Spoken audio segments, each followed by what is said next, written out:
When I first wrote this piece, I was sitting at an airport on my way to give a TEDx talk entitled Creating Extraordinary Intimacy in a Shutdown World. Now, one of the central themes of my talk is how, as a fully impotent prostate cancer survivor, I have slowed way down for my female partner and what doors to truly extraordinary intimacy that opened. Now, ironically, if I hadn't been struck with impotence, I don't think I would have ever discovered the power of this one simple approach to intimacy.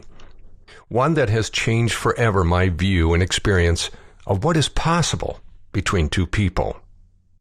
Now, aside from the obvious, I've observed significant differences between the way men and women express and desire intimacy in general.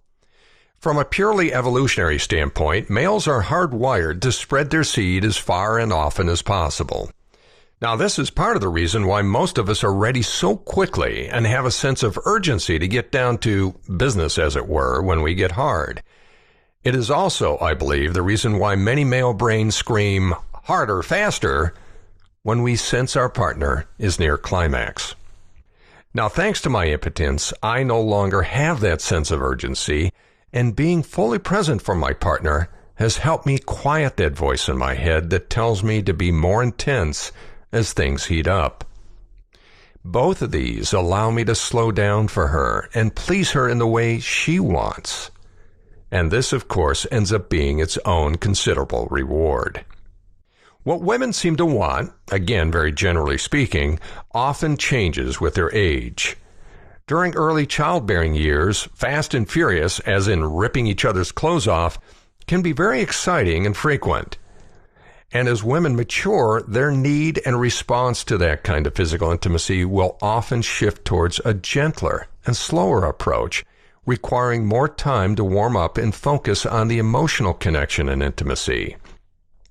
This also means that many women look to other ways of expressing physical intimacy besides intercourse as they experience pre- and post-menopause.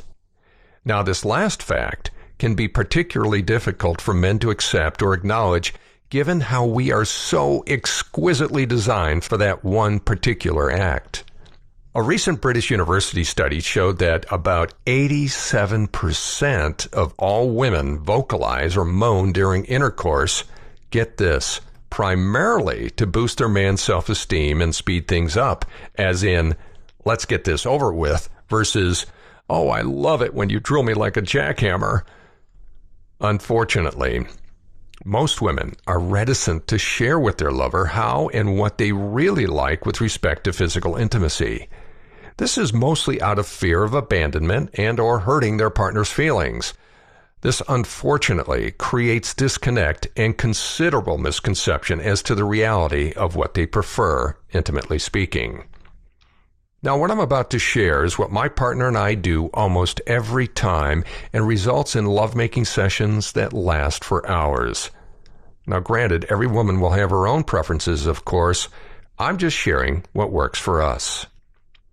Now, the first thing we do is start by taking a nurturing shower together and take turns scrubbing each other down with a loofah, primarily as a way to start getting relaxed and very present for our intimate session. And for what it's worth, I always focus on her first. Then we give each other a full-body deep tissue massage, even though we've had no formal training. My partner never hesitates to tell me which part of her body requires the most attention, and I massage her accordingly, and of course, she reciprocates after I'm done.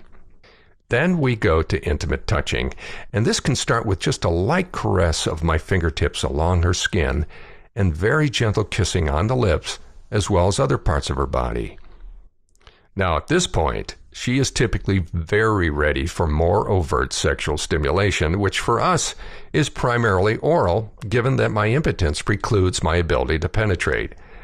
More importantly, though, she finds that when I stimulate her orally very slowly and in tune with her body, it allows her to reach and stay at her full potential of intimate experience over extended periods of time. And frankly, it also helps that my tongue never gets tired. It's important to note here that even if I wasn't impotent, knowing what I know now, I would still approach our intimacy in exactly the same way and hold off on any penetrative activity, and for that matter, my own climax, until she was completely satisfied. I have to say, I have never approached lovemaking like this before. Her prolonged response to this is so powerful that it has become my greatest reward. My own orgasms have never been so intense or long-lasting as they are now, ironically, thanks to my impotence, which is a whole other story. However, my experience of these pales in comparison to the fulfillment I receive by giving to her in the way she wants. Trust me on this. Slowing way down doesn't lessen any of the fun or expression of physical intimacy. In fact, it's quite the contrary. It just serves to prolong and intensify it for both parties. And once you go down this path, it is likely you and your partner will discover worlds of intimacy you have never even imagined possible. Thank you for joining us for another episode of Extraordinary Intimacy with Michael J. Russell. For all speaking, media interviews, and workshop inquiries, go to michaelrusselllive.com. For private intimacy coaching, send an email to coaching@michaelrusselllive.com.